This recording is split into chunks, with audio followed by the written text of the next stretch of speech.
Good morning student. आज का topic है वेरिएबल डेफिनेशन। इससे पहले के टॉपिक्स हमने ऑलरेडी स्टडी कर लिए हैं, अब आपको आगे स्टडी करना है।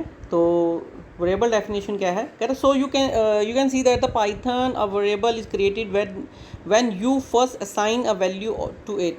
कि जब पाइथन कहता है कि पाइथन में जब आप किसी वेरिएबल को क्रिएट करते हो तो आपको उसके अंदर कोई वैल्यू असाइन करनी ही पड़ती है। It also mean that a variable is not created until some values is assign to it. कि जो वेरिएबल है वो तब तक क्रिएट नहीं होता है जब तक आप किसी वैल्यू को असाइन नहीं करोगे।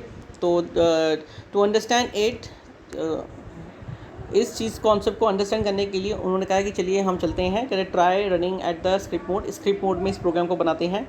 तो सबसे पहले देखिए यहाँ पर हमने क्या लिखा है, प्रिंट। ये स्क्रिप्ट मोड में बनाया गया प्रोग्राम है, आप भी ट्राई करके देखिए। प्रिंट एक्स लिखा हुआ है, then print 20, then print x लिखा हुआ है। ठीक है, ये एक छोटा सा प्रोग्राम है। इस प्रोग्राम को आप सेव करो। ठीक है, सेव करने के बाद आप जब इसको रन करोगे तो ये देखिए मैंने इसको रन किया। रन करने में देखिए यहाँ पर क्या लिखा हुआ है, print x name error. Name error का मतलब है कि कह रहा है कि एक्स इज़ नॉट डिफाइंड। देखो एक्स इज़ नॉट डिफाइंड का मतलब है कि देखो एक्स तो हमने डिफाइन कर रखा है, लेकिन हमने क्या है, उसने क्या कहा है, फर्स्ट लाइन, जो आपकी फर्स्ट लाइन है उसमें एरर है, क्योंकि उससे ऊपर कोई भी वैल्यू एक्स को रिप्रेजेंट कर ही नहीं रही है। तो एक्स यानी कि कुछ नहीं है, इसका मतलब ये एरर शो हो गया आपका यहाँ पर। Now this reason for above error is implemented. कि ये जो रीज़न है इस वजह से आपका जो है एरर आएगा आपको। और कह रहा है as you know that the variable is not created until some values is assigned. कि अगर आप कोई वेरिएबल क्रिएट नहीं करते हो क्योंकि जब तक आप उसके अंदर वैल्यू असाइन नहीं कर सकते। तो कह रहा है कि variable x is not created, कि वहाँ पर जो है वेरिएबल एक्स क्रिएट नहीं किया गया है। कह रहा है कि लाइन वन में वेरिएबल एक्स क्रिएट नहीं किया गया है, तो उसके लिए उसने क्या किया है, उसने एरर शो किया है वेरिएबल का कि ये आपका नॉट डिफाइंड है, एक्स इज़ नॉट डिफाइंड है वहाँ पर। सो करेक्ट फॉर्मेट इसका क्या हो सकता है? देखिए करेक्ट फॉर्मेट के लिए यहाँ पर है कि x is equal to 0, x is equal to print x, then x is equal to 20 and print x. अब यहाँ पर देखिए क्या है कि ये जो फर्स्ट वाला जो है वो इसको रिप्रेजेंट कर रहा है। तो कह रहा है वेरिएबल एक्स क्रिएटेड नाउ। यहाँ पर अब क्या हो रहा है, एक्स को हमने क्रिएट कर दिया है, 0 वैल्यू रिप्रेजेंट कर दिया है। तो जो प्रिंट निकाल लेगा तो उसका 0 आएगा, और जो प्रिंट फिर अगला जो है एक्स 20 है, तो अगला प्रिंट कितना आएगा आपका, प्रिंट 20 शो करेगा। कह रहा है variable is defined only when you assign some value to it. कि वेरिएबल तब हम डिफाइन करते हैं जब उसके अंदर हमें कोई वैल्यू असाइन करनी पड़ती है। Using an undefined variable is an expression statement causes an error name error. कि अगर आप वहाँ पर डिक्लेयर नहीं करते हो या आप खाली ही डिक्लेयर कर देते हो तो नेम एरर नाम की एक मिस्टेक आपको वहाँ पर शो होगी। ठीक है, now next is your dynamic type है सबसे पहले। तो कह कि in Python as you have learn a variable is defined by assigning to it some value. कि आप पाइथन में पढ़ चुके हो कि एक वेरिएबल को हम असाइन करते हैं किसी वैल्यू के लिए। कह रहा कि देखिए एग्जांपल के तौर पे x इज इक्वल 10 हमने लिखा हुआ है। तो अगर कह रहा we can say that the x is referring the value of integer type. की जो x है वो आपकी रेफर कर रहा है इंटीजर टाइप वैल्यू को इस वक्त। कह रहा let is later in your program if you are reassign a value for some other type of variable x, Python will not complain. कि अगर मान लो एक बार आपने x की वैल्यू जो है इंटीजर डिक्लेयर कर दी है और बाद में आप x की वैल्यू जो है वो फ्लोट करते हो या उसको स्ट्रिंग बनाते हो, तो पाइथन जो है इसमें कोई भी एरर शो नहीं करेगा। देखिए यहाँ पर एक छोटा सा प्रोग्राम है, आप इस प्रोग्राम को बनाकर देख सकते हो। यहाँ पर सबसे पहले x is equal to 10 declare कर रखा है, प्रिंट x दे रखा है। उसके बाद x हेलो डबल क्वाट्स के अंदर हमने क्या लिखा है, स्टेटमेंट लिखी हुई है, और प्रिंट x यहाँ पर डिक्लेयर कर दिया है। अब अगर जब ये प्रोग्राम रन होगा तो देखो 10 आपको डिक्लेयर कर दिया, उसके बाद उसने हेलो वर्ल्ड डिक्लेयर कर दिया यहाँ पर। तो इसका मतलब पाइथन को कोई भी प्रॉब्लम नहीं हो रही कि अगर आप x की वैल्यू ऊपर डिफाइन किया है और दोबारा से अगर x की वैल्यू अगर आप लेते हो किसी और वेरिएबल के लिए तो भी उसको कोई प्रॉब्लम नहीं आती है। ठीक है, तो इसको हम जो है हम डायनामिक टाइप कहते हैं। कह रहे a variable pointing to a value of a certain type। की जो वेरिएबल है वो पॉइंट करता है अलग अलग सर्टेन टाइप्स को बताता है कि ये उसकी वैल्यू है। Can be made two point two the value object of the different type. कि अगर आप अपने किसी वेरिएबल के अंदर कोई वैल्यू असाइन करते हो या किसी ऑब्जेक्ट को असाइन करते हो डिफरेंट टाइप के, तो उसको हम डायनेमिक टाइप कहते हैं। ठीक है, now come to the next example. यहाँ पर देखिए इसी चीज़ को इन्होंने अलग तरीके से मेंशन किया हुआ है। यहाँ पर फिगर्स आप 7.1 देख सकते हैं, डायनामिक टाइपिंग पाइथन की है। तो देखो यहाँ पर क्या दे रखा है, सबसे पहले x इज इक्वल टू 10 है और यहाँ नीचे है x is equal to hello. अब देखो यहाँ पर क्या हो रहा है कि जब फर्स्ट टाइम x चला तो x ने इंटीजर टाइप डाटा को स्टोर करवाया और अपना शो कर दिया। नेक्स्ट टाइम क्या हो रहा है कि जब वैल्यू उसने चेंज किया, हेलो वर्ल्ड लिखा, तो वहाँ पर क्या हो रहा है कि जो x की पुरानी वाली वैल्यू थी वो टर्मिनेट हो जाती है। टर्मिनेट मतलब ख़त्म हो जाती है। तो उसकी जगह पर जो नया वैल्यू असाइन किया गया है x के लिए वो उसको रिप्रेजेंट करेगा। तो इसी चीज़ को हम डायनामिक टाइपिंग कहते हैं। ठीक है, क्लियर हो गया होगा आपको, ईजी है, बहुत सिंपल थिंग्स हैं ये। कॉच with the dynamic typing, cautious with dynamic typing. So सबसे पहले यहाँ पर देखिए क्या देखा although Python is the comfortable with the changing typing of the variable, कि जो पाइथन है एक बहुत ही कंफर्टेबल लैंग्वेज है जो कि किसी भी वेरिएबल का डाटा चेंजिंग टाइप कर सकते हो। The programmer is responsible for ensure right type of certain type of operation, कि सिर्फ प्रोग्रामर को ये ध्यान देना पड़ा है कि जो भी वो ऑपरेशंस कर रहा है किसी भी टाइप को लेकर वो कुछ इस तरीके से होना चाहिए। फिर देखिए यहाँ पर देखिए x इज इक्वल टू 10 लिखा है, y इज इक्वल टू 0 लिखा है, फिर हमने y is equal to x divided by 2 लिख दिया है। x को हमने यहाँ पर इंटीजर करेक्टर फॉर्मेट दिया है और y divided by y is equal to x divided by 2 दिया है। अब देखिए यहाँ पर देखिए सबसे पहले फर्स्ट स्टेटमेंट कह रही है कि legal because 2 integer can be use in different operations, कि यहाँ पर 2 वेरिएबल लिए गए हैं और ये लीगल है और इसमें कोई एरर भी नहीं आएगी। क्यों नहीं आएगी एरर? क्योंकि दोनों ऑपरेशन जो है सक्सेसफुल हो रहे हैं। जैसे कि 10 x की वैल्यू 10 है, 10 डिवाइडेड बाई 2 हो सकता है, तो आंसर आपका है 5। तो x y जो है वो 5 वैल्यू को स्टोर करवा सकता है। उसके बाद हमने क्या किया है, x को हमने करैक्टर फॉर्मेट में एक स्ट्रिंग बना दिया है। तो Python is comfortable with dynamic type, कि पाइथन जो है एक डायनामिक टाइप है तो वो इस चीज़ को कंफर्टेबली आराम से अपने अंदर स्टोर करवा सकता है x को। ओके, नाउ y पर हमने क्या दिया कि y is equal to x divided by 2। अब यहाँ पर एरर दे रहा है, क्यों दे रहा है? क्योंकि स्ट्रिंग को आप जो है डिवाइड नहीं कर सकते हो। अब कहोगे कैसे, क्योंकि x तो 10 था यहाँ पर, लेकिन आप ध्यान दीजिए कि हमने यहाँ पर क्या किया है, x को दोबारा से यहाँ पर रिप्रेजेंट किया है और उसका डाटा टाइप जो है अब स्ट्रिंग हो गया है और स्ट्रिंग को हम डिवाइड नहीं कर सकते हैं, इसलिए यहाँ पर उसने एरर शो कर दी है। समझ में आ गया आपको कॉन्सेप्ट? आपको बहुत ईजी है, क्लियर है? ठीक है, now next is your dynamic type की कुछ और थिंग्स बता रखे हैं। आप इनको जो है प्रैक्टिकल करके ज़रूर देखें, आपको क्लियर हो जाएंगे। देखिए, अब सबसे इंपॉर्टेंट है कि अगर आप किसी वेरिएबल का अगर डाटा टाइप अगर देखना चाहते हो तो आप किस तरीके से देख सकते हो। देखिए, सबसे पहले आपने A10 लिखा, टाइप A लीजिए। टाइप किसी भी डाटा मतलब किसी भी वेरिएबल का अगर आप डाटा टाइप अगर पता करना चाहते हो तो आप टाइप A लिखिए, तो वो आपको बता देगा कि ये आपका इसकी जो क्लास है वो है इंटीजर टाइप। अगर आप a इक्वल टू 20 और टाइप A लिखते हो तो ये इसका जो डाटा टाइप है ये फ्लोटिंग टाइप है। और अगर आप a इक्वल टू हेलो लिखते हो डबल क्वाट्स के अंदर और फिर टाइप A करते हो तो ये बताएगा कि ये है स्ट्रिंग है। तो इस तरीके से आप इन प्रोग्राम को बनाकर देख सकते हो और ये पता कर सकते हो कि कौन सा वेरिएबल किस तरह के डाटा टाइप को स्टोर करके रख रहा है अपने अंदर। ठीक है, नाउ एक simple input and output program है। कह रहे कि देखिए, आप जब भी कोई भी प्रोग्राम बनाते हो तो आपको एक इनपुट नाम का फंक्शन है, ये बिल्ड इन फंक्शन है, इसका पहले से बना रखा है, तो आपको इसको यूज़ करना होता है। ठीक है, उसके बाद आपको क्या करना है, यहाँ पर एक सिंपल आप एग्जांपल में आ जाइए। एग्जांपल में देखिए नेम लिखा हुआ है input and what is the your name, कुछ इस तरीके से लिखा है। और देखिए आप एक चीज़ का ध्यान रखिए कि ये सिंगल क्वाट्स के अंदर लिखा गया है और ब्रैकेट्स के अंदर लिखा गया है। तो अगर इस तरीके से आप अगर लिखते हो और इतना ही, इससे ज़्यादा कुछ लिखने की ज़रूरत नहीं है, इतना ही अगर आप लिखते हो और इसको आप रन भी करते हो तो रन करते समय व्हाट इज़ योर नेम ये जो लिखा हुआ है ना, आपको प्रोग्राम जब रन करोगे तो वो आपको पूछेगा व्हाट इज़ योर नेम। जैसे यहाँ पर ये पूछ रहा है तो आप अपना नाम लिख सकते हो और एंटर प्रेस कर सकते हो। हाँ, but main thing is that कि आउटपुट नहीं आएगी लेकिन आपका प्रोग्राम चलेगा। अब देखिए, उसके बाद यहाँ पर मतलब कि चलेगा सही, मतलब आउटपुट तो शो करेगा, लेकिन आप उस वेरिएबल का यूज़ नहीं कर सकते क्योंकि आपने कहीं भी उसको लिया नहीं है, ठीक है। आउटपुट के लिए तो सब कुछ है। ये देखिए name is equal to input, आपने इनपुट दे दिया है और आपने यहाँ पर देखिए इनपुट दिया, एंटर योर नेम दिया, आपने एंटर किया तो आप सबमिट डाल रहे हो। फिर उसके बाद आपने age is equal to input दिया, what is your enter your age, आपने एंटर योर एज में 16 डाल दिया। तो देखिए नेम आपका ये और एज आपका ये, तो ये कुछ इस तरीके से आपको शो करवा रहा है। इन आपके 5 गए, आउट आपके 5 गए, और इंटीजर 6 आपका 6 लाइन है वही आपका, और 16 आया इसका आंसर। तो कुछ इस तरीके से आपको आउटपुट जो है डिस्प्ले करेगा आपके पाइथन स्क्रीन के अंदर, ठीक है। और आपको मालूम ही है यहाँ पर इस तरफ आप देख ही रहे हो कि ये जो आपके जो 3 ये आपके पाइथन शेल में आते हैं, इंटरप्रेटर में आते हैं। आप आराम से ये प्रोग्राम को रन कर सकते हो, ठीक है।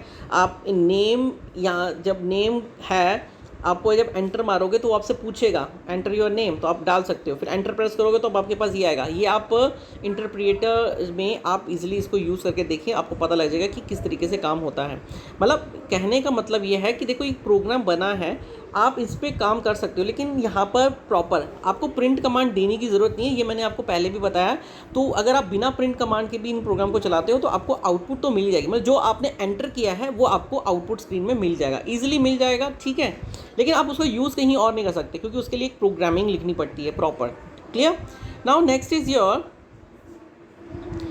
कह कि आपने but input has a property, की इनपुट की एक प्रॉपर्टी होती है कि which you must be aware for, जिसके बारे में आपको पता होना चाहिए। Input function always return a value for string type, कि जब भी आप इनपुट फंक्शन यूज़ करते हो, कहते हैं वो हमेशा एक वैल्यू रिटर्न करता है जिसका टाइप होता है स्ट्रिंग टाइप होता है। कह रहा notice carefully in above code कि while displaying both value name and age, Python has enclosed both the value in quotes Sameer and 16। कह रहा है ये सिंगल क्वार्ट्स के अंदर उसने लिया है आपको। कह रहा this is because whatever value you are through enter through input function is treated as a string, कि कह रहा है कि जब भी आप इनपुट के थ्रू कोई भी ऑपरेशन हैंडल करते हो तो उसमें आप चाहे करेक्टर डालो चाहे आप कोई वैल्यू डालो, वो उसको एज अ स्ट्रिंग डिफ़ॉल्ट उसे स्ट्रिंग मानकर चलता है, ठीक है। आपको समझ में आया? अब देखिए अगला प्रोग्राम है आपका। अगर आपने लिखा कि age is equal to integer input what is your age, bracket enter लिखा, आपने डाली 16। अब यहाँ पर 16 डालने के बाद अगर आप एज +1 लिखते हो तो यहाँ पर एरर आ रही है, टाइपिंग एरर, कि उसने कहा है कि can only string not integer, कि जो आपका 16 है जो आप एंटर करवा रहे हो वो आपका इंटीजर नहीं है, वो आपका क्या है, स्ट्रिंग है। यहाँ पर जो एरर आ रही है वो इसी चीज़ है। मतलब अगर आप 16 + 1 कर रहे हो और 16 आपका एज है, मतलब एज का डाटा टाइप यहाँ पर डिक्लेयर नहीं है, तो आप इसको प्लस नहीं कर सकते हो, ये गलत है, ओके। तो इस तरीके से ये काम नहीं कर पाएगा। और अगर आप देखिए एक छोटा सा प्रोग्राम यहाँ बना के रखा हुआ है, आप इसको प्रोग्राम को बना के देखिए तो समझ में आ जाएगा आपको। तो यहाँ पर देखिए एज इक्वल टू इनपुट लिखा, आपने 16 डाला और 16 के बाद अपने 16 आपका आंसर भी आ गया। आप पता करना चाहते हो कि इसका डाटा टाइप क्या है, तो आप टाइप एज लिख सकते हो, और एज लिखने के बाद वो आपको str शो करेगा। इसका मतलब है जो एज है, एज का जो डाटा टाइप है वो स्ट्रिंग है, ठीक है। तो ये कुछ है, आप ध्यान में रखो इन चीज़ों को, ये छोटी छोटी चीज़ें हैं जिसके ऊपर आपको फोकस करना है। अगला लिखा है, नोटिस है कि व्हेन यू टाइपिंग है perform an operation on a data type not suitable for it dividing और मल्टीप्लिकेशन और string, Python erase an error call typing error, कि आप कभी भी इस तरह के जो प्रोग्राम बना रहे हो अगर आपकी एरर्स आती हैं तो उस एरर का नाम टाइपिंग एरर होता है। और आप किसी भी स्ट्रिंग को मल्टीप्लाई माइनस डिवाइड नहीं कर सकते हो। स्ट्रिंग का काम होता है सिर्फ डिस्प्ले कराना, जैसे कि आप एक नाम को डिस्प्ले करवा रहे हो, ठीक है। Now next is your reading numbers. Reading numbers के ऊपर आ रहा है, कह रहा कि string values can not be use for arithmetic और अदर न्यूमेरिक ऑपरेशन, कि जो स्ट्रिंग वैल्यूज़ होती हैं उनको हम अर्थमेटिक और न्यूमेरिक वैल्यूज़ ऑपरेशन जो हैं उन पे हम काम नहीं ले सकते हैं, ठीक है, क्योंकि ये जो अर्थमेटिक और न्यूमेरिक ऑपरेशंस होते हैं ये सिर्फ फ्लोट और इंटीजर टाइप के जो डाटा टाइप होते हैं उनके ऊपर होता है। कह रहा है कि आप इनका यूज़ जब करोगे तभी आपके जो इक्वेशंस जो हैं वो सॉर्टेड हो सकती हैं। तो इसका मतलब आपको इंटीजर और फ्लोट नाम के दो डाटा टाइप हैं उनका यूज़ करना पड़ेगा, ना कि स्ट्रिंग का यूज़ करना। अब यहाँ पर लिखा हुआ है but what would you do if you have to read the numbers integer or float? The function input return the entered value in a string type only, कि जब भी आप कोई भी वैल्यू एंटर करते हो तो एंटर की गई वैल्यू जो होती है वो स्ट्रिंग होती है। इनपुट के थ्रू अगर कोई वैल्यू की गई है वो स्ट्रिंग फॉर्मेट में होती है। लेकिन यहाँ पर आपको क्या करना है, देखो सिंपल है यहाँ पर कि अगर आपको इस तरीके की चीज़ों को हैंडल करना है तो कह रहा कि घबराने की ज़रूरत नहीं, हम इजीली कर सकते हैं। कह रहा read in the value using input function. सबसे पहले आप इनपुट फंक्शन को देखिए, फिर उसके बाद आपको कहना एंड देन यूज़ इंटीजर और float function when the read value, कि सबसे पहले आप इनपुट वैल्यू एंड रिस्पेक्टिवली, कि जब भी आपको कोई भी वैल्यू रीड करवानी हो इंटीजर और फ्लोट की तो आपको क्या करना है, उनके आगे इंटीजर के आगे इनपुट के आगे आपको इन दोनों चीज़ों को लिखना पड़ेगा। अब क्या करना पड़ेगा, कैसे करना पड़ेगा, आइए चलिए देखते हैं। अब देखिए सबसे पहले ये एग्जांपल पुरानी है, आपने ऑलरेडी देख रखी है। आपने क्या किया, यहाँ पर age is equal to input लिखा, हमने एंटर योर नेम लिखा, हमने एज 16 डाल दिया, आपने age is equal to integer age लिखा, और तब आपने देखिए यहाँ पर क्या हो रहा है, ये सबसे इंपॉर्टेंट लाइन, यहाँ पर क्या हो रहा है कि जो एज है अभी बाय डिफ़ॉल्ट यहाँ तक क्या हो रहा है, आपको मैंने पहले भी बताया था ना, यहाँ तक इस प्रोग्राम तक आपका जो एज है उसका जो डाटा टाइप है वो स्ट्रिंग है। लेकिन हमने क्या किया, age is equal to integer age लिख दिया। तो मतलब एज एक वेरिएबल है जिसका डाटा टाइप पहले स्ट्रिंग था, लेकिन अब हमने क्या किया है, इसमें इंटीजर कर दिया है, और तब हमने क्या किया, एज +1 किया तो उसका आंसर 17 आ गया है। इसी तरीके से यहाँ पर देखो मार्क्स का एग्जांपल दे रखा है कि अगर आप एक मार्क्स इंटीजर को करके कर रहे हैं तो वो आपको शो कर दिया 17.5 आ गया आंसर, लेकिन ये इसका जो डाटा टाइप है वो क्या है, स्ट्रिंग है। लेकिन अगर आपने यहाँ पर marks is equal to float bracket के अंदर मार्क्स लिखा है तो अब इसका डाटा टाइप क्या हो गया है, फ्लोट हो गया है, और फ्लोट में जब आप मार्क्स +1 करोगे तो आपका 74.5 आंसर आ जाएगा। तो ये कुछ एग्जांपल्स हैं कि इस तरीके से आप शिफ्टिंग कर सकते हो, किसी भी एक वेरिएबल से दूसरे वेरिएबल में आप डाटा टाइप चेंज कर सकते हो। ओके, तो यहाँ पर देखिए कुछ एग्जांपल्स दे रखी हैं, सिंपल एग्जांपल्स हैं, आप इनको कैरी करके चल सकते हो। अब यहाँ पर देखिए मार्क्स एक एग्जांपल है, marks is equal to float input. तो देखिए यहाँ पर फ्लोट इनपुट कर रखा है, तब हमने क्या किया, यहाँ पर 7.5 दे दिया, आपने एंटर किया, ठीक है, आपने एज इंटीजर दिया, आपने 16 दे दिया। अब यहाँ पर देखिए कंडीशन थोड़ी चेंज होगी ना, यहाँ पर हमारा इंटीजर और ऊपर फ्लोट दोनों तरफ है। उसके बाद आपने टाइप मार्क्स किया तो उसने फ्लोट बताया, और अगर टाइप एज किया तो आपने इंटीजर बताया। तो मतलब ये है कि अगर आप यहाँ पर डिक्लेरेशन करते हो फ्लोट इनपुट इंटीजर इनपुट, तो आपके जो डाटा एंटर किए गए हैं वो इंटीजर फॉर्मेट और फ्लोट फॉर्मेट में ही शो करेंगे, ना कि स्ट्रिंग फॉर्मेट में शो करेंगे। क्लियर? अगर आप इनको मेंशन नहीं करते हो, अकेला सीधा इनपुट लिखते हो, तो बाय डिफ़ॉल्ट आपका जो होगा वो स्ट्रिंग टाइप होगा। ओके, समझ में आ गया होगा आपको, बहुत इजी है, आप इजीली कर रहे होंगे। आगे है आपका अगला है आपका possible error when reading numeric variable, कि जब भी आप कोई न्यूमेरिक वेरिएबल रीड करते हो तो कुछ एरर्स आ सकती हैं। तो कह रहे हैं कि सबसे पहले देखिए, सबसे पहले फ्लोटिंग इंटीजर इनपुट इंटीजर और फ्लोटिंग, ये कुछ है। अगर आप age integer input single quotes के अंदर ये लिखते हो और परसेंटेज फ्लोट इंटीजर ये लिखते हो, तो कह रहा है you must ensure that the value are in entering must be in form that is easily convertible to the target type, कि आपको इस तरीके का एग्जांपल लेके चलना चाहिए कि आपका जो इजी मेथड हो वो इजीली कन्वर्टेबल हो, और आपका जो टारगेट आपको मिला है, मतलब कि आपको इंटीजर है तो आप इंटीजर ही डाल के चलो, फ्लोटिंग है तो फ्लोटिंग डाल के चलो, कोई इंटरचेंज मत करो, नहीं तो आपका कोई है दिक्कत आ सकती है। अब कैसी दिक्कत है, यहाँ पर देखिए, यहाँ पर देखिए सबसे इम्पॉर्टेंट, देखिए आपका सबसे एग्जाम्पल है, एग्जाम्पल से ही क्लियर कर दूंगा आपको। देखिए आपने age is equal to integer दिया है, ठीक है, लेकिन आपने यहाँ पर क्या लिखा हुआ है 17.5, और 17.5 जो है वो एक फ्लोटिंग टाइप है। तो यहाँ पर देखिए वैल्यू एरर है, और वो बोल रहा है कि जो आपने इनवैलिड लिटरल डिफाइन किया है इंटीजर का, वो उसका वो आपका 17.5 नहीं है, ये आपका एरर शो कर रहा है। नोटिस द वैल्यू एंटर 17.5 जो है वो एक फ्लोटिंग टाइप है और वो गलत है।